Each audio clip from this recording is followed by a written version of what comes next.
Hello viewers, నేను మీ doctor Harish, robotic surgeon మరియు cancer expert. ప్రతి సంవత్సరం జూలై నెల మనం సార్కోమా అవేర్నెస్ మంత్ గా భావిస్తూ ఉంటాం. మరి సార్కోమా అంటే ఏంటి? ఎముకలు మరియు కండరాల్లో వచ్చే క్యాన్సర్ గడ్డల్ని మనం సార్కోమా అంటూ ఉంటామండి. ఈ శరీరంలో ఎముకలు, కండరాలే కాకుండా కొవ్వు, రక్త నాళాలు, నరాలు వీటిలో కూడా రావచ్చు. మరి 50 రకాలు పైగా ఎక్కువగా ఉంటాయి ఈ సార్కోమాస్.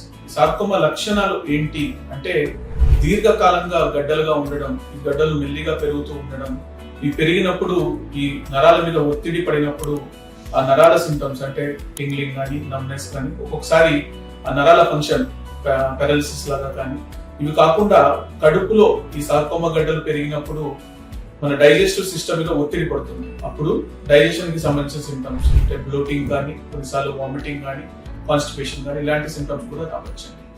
చాలా పెద్ద పెద్ద సైజ్ గా ఇవి పెరిగిపోతూ ఉంటాయి.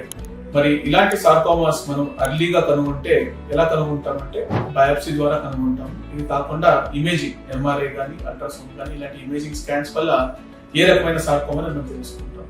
ఈ సార్కోమా అనే వ్యాధి నిర్ధారణ అయిన తర్వాత శస్త్రచికిత్స, సర్జరీ, కీమోథెరపీ, రేడియేషన్ ఇలాంటివి వాడి మనం సార్కోమాని కంప్లీట్ గా క్యూర్ చేసే ఆస్కారం ఉంటుంది. కానీ అర్లీ స్టేజ్ లో కనుక్కుంటే మనం దీన్ని కంప్లీట్ గా నయం చేసే అవకాశం ఉంటుంది.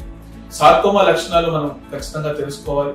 That is why we observe July month as sarcoma awareness month. మరి ఇది కామన్ గా వచ్చే చోటలు ఏంటి అంటే చేతులు, కాళ్ళ కండరాళ్ళు, ఇదే కాకుండా కడుపు లోపల, ఛాతి లోపల కూడా రావచ్చు. అండ్ పిల్లల్లో మనం ఎముకలో ఎక్కువగా సార్కోమాస్ చూస్తూ ఉంటాము. ఫర్ ఎగ్జాంపుల్ ఆస్ట్రోసార్కోమా అంటూ ఉంటాం.